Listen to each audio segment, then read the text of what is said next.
నిన్నటి సభలో నీకు దుఃఖం ఎందుకు వస్తుంది? కేసీఆర్ భూభారతి చట్టాన్ని అమలు చేసినందుక, ప్రజలకు సన్న బియ్యాన్ని అందిస్తున్నందుక, మహిళలకు ఫ్రీ బస్ సౌకర్యాన్ని కల్పిస్తున్నందుక కేసీఆర్ అని సభలో భూభారతి చట్టాన్ని గురించి సభలో చర్చిస్తే నీకు చెప్పుల దండలు తప్పేవి కావు అంటూ రాష్ట్ర రెవెన్యూ శాఖ మంత్రి ఆర్డీఓ తప్పు చేస్తే కలెక్టర్కు, కలెక్టర్ తప్పు చేస్తే సీసీఎల్కు ఫిర్యాదు చేయవచ్చునని ప్రజలకు సూచించారు. గత ప్రభుత్వంలో బీఆర్ఎస్ నాయకులు వారి అవసరాలు తీర్చలేదని వీఆర్ఓ వ్యవస్థను రద్దు చేశారని, త్వరలో వీఆర్ఓ వ్యవస్థను పునరుద్ధరిస్తామని మంత్రి చెప్పారు.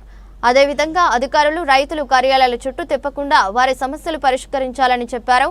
2-3 రోజుల్లోగా ఇందిరమ్మ ఇండ్లను ఇస్తామని పొంగులేటి తెలిపారు.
చట్టాన్ని అవగాహన కల్పించే ఉద్దేశం కొద్దీ వరగల మండలానికి విచ్చేసినటువంటి రెవెన్యూ శాఖ మంత్రి పొంగులేటి శ్రీనివాసరెడ్డి గారికి, ఈ జిల్లా ఇన్ఛార్జి మంత్రి దేవాదాయ శాఖ మంత్రి కొండా సురేఖ మేడం గారికి, వేదిక మీద ఉన్న అధికారులు, ప్రజాప్రతినిధులు, ఇక్కడికి విచ్చేసినటువంటి రైతులు, పాత్రికేయులు, ఈ మండల పెద్దలందరికీ, అక్కా చెల్లెలందరికీ పేరు పేరున నమస్కారం తెలియజేస్తా ఉన్నాను.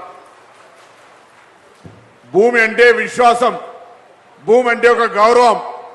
అటువంటి మన భూమికి సంబంధించి సరైనటువంటి పత్రాలు లేక ఆ భూమి సమస్య మీద మనం అధికారుల చుట్టూ, కోర్టుల చుట్టూ తిరుగుతూ ఉంటుంటే మనం అగౌరవపడి ఇబ్బందులు పడే పరిస్థితి నుంచి అధిగమించాలని గత ప్రభుత్వం తీసుకొచ్చినటువంటి ధరణి వల్ల రాష్ట్ర వ్యాప్తంగా అనేక లక్షల మంది ఆవేదనతోటి తమ భూముల యొక్క రికార్డులు సరిగా లేవని, తమ భూములకు సంబంధించిన సమస్యలు, చిన్న చిన్న సమస్యలను పరిష్కరించుకునే అవకాశం లేకుండా ఉందని, వాటికి ఒక వేదికగా పరిష్కరించుకోవాలనే ఆలోచనతో ఉండే సందర్భం. అటువంటి సందర్భంలో ఆనాడు కాంగ్రెస్ పార్టీ పక్షాన అధికారంలోకి వచ్చిన తర్వాత ధరణిని బంగాళాఖాతంలో వేసి భూభారతి చట్టాన్ని తీసుకొస్తాం. రైతులకు భూమి ఉన్నటువంటి ఆసాములకు ఎక్కడ కూడా అగౌరవం కలగకుండా, ఇబ్బంది లేకుండా వారి యొక్క భూమికి సంబంధించిన పత్రాలను నేరుగా, చట్టబద్ధంగా, పారదర్శకంగా, ప్రజాస్వామిక పద్ధతిలో తీసుకోవచ్చు అనేటువంటి ఒక ఆలోచనతోటి ఈ యొక్క కార్యక్రమం తీసుకున్నాం. ఇవాళ రాష్ట్ర వ్యాప్తంగా భూభారతి కార్యక్రమం పట్ల అనేక మండలాల్లో అవగాహన సదస్సులు జరుగుతూ ఉన్నాయి. మీ దగ్గర నుంచి కూడా అభిప్రాయం తీసుకుంటా ఉన్నాం.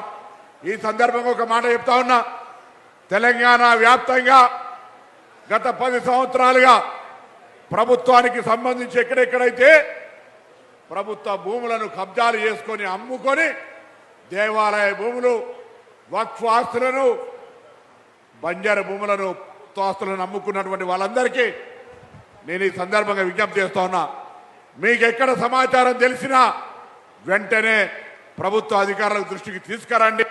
ఆ స్థలాలు ప్రభుత్వ అవసరాలకు వినియోగించుకునే విధంగా ఈ ప్రజాపాలన ప్రభుత్వం చేస్తుంది. ఎవరి ప్రభుత్వ భూములు ఎవడో ఒకడు అమ్ముకొని ప్రజలు గౌరవాన్ని కోరుకునే వాళ్ళు, అది ఏది మీ దగ్గర దొరకకనే తెలంగాణ రాష్ట్రంలో ఇందిరమ్మ ప్రభుత్వాన్ని ఆశీర్వదించారు, దీవించారు.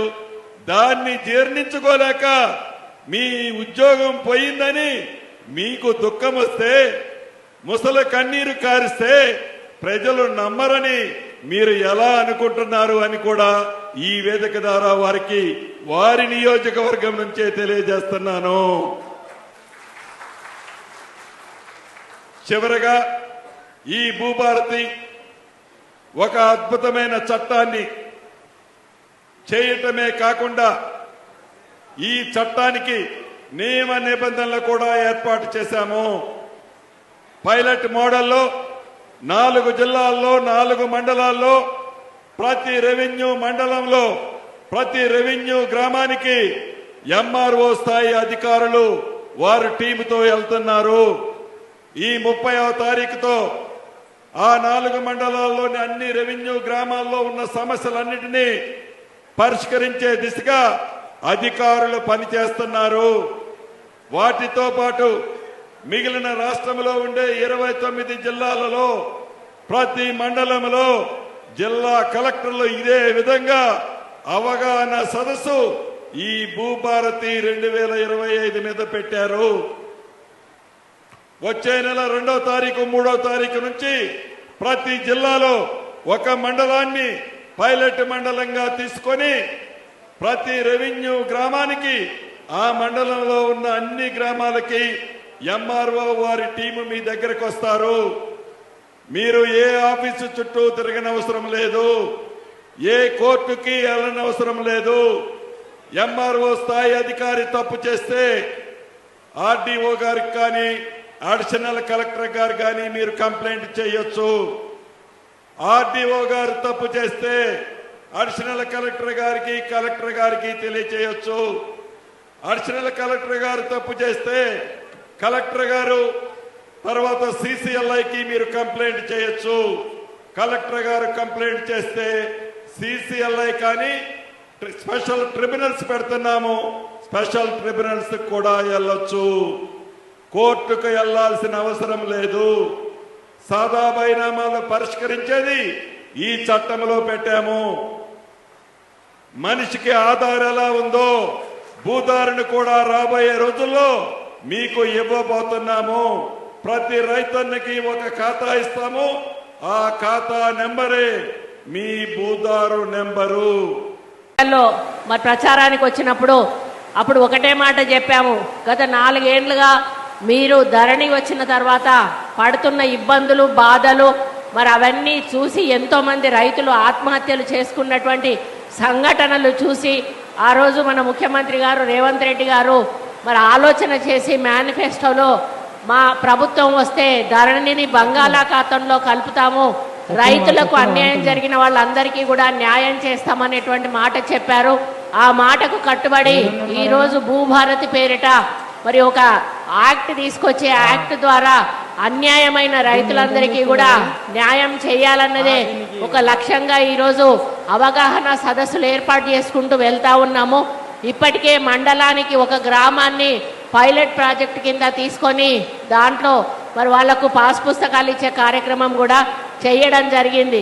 ఎందుకు ఒకసారి అంతా స్టేట్ అంతా చేయలేదు అంటే ఏదైనా మళ్ళీ అందులో సరి చేయాల్సిన అవసరాలు ఉంటే మళ్ళీ సరి చేసుకోనికి ముందుకు పోవచ్చు అని మొదట ఒక్కొక్క గ్రామాన్ని తీసుకోవడం జరిగింది. చాలా సక్సెస్ఫుల్గా ఆ యొక్క కార్యక్రమాలు పూర్తి అవ్వడం జరిగినాయి.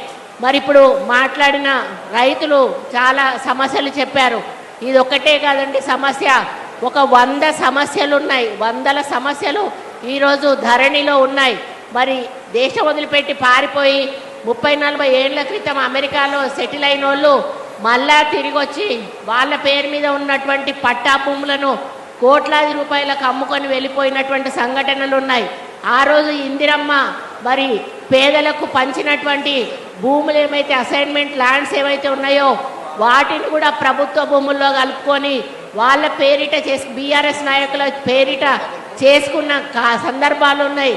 మరి తనకు పక్కన ఉన్నటువంటి ల్యాండ్ను వాళ్ళ దాంట్లో కలుపుకొని వాళ్ళ పేరు మీద బీఆర్ఎస్ నాయకులు ఎక్కించుకున్న సందర్భాలు ఉన్నాయి. ఇలా చెప్పుకుంటూ పోతే ఎన్నో రకాల ఇబ్బందులు. మరి ఈరోజు రైతు పోయి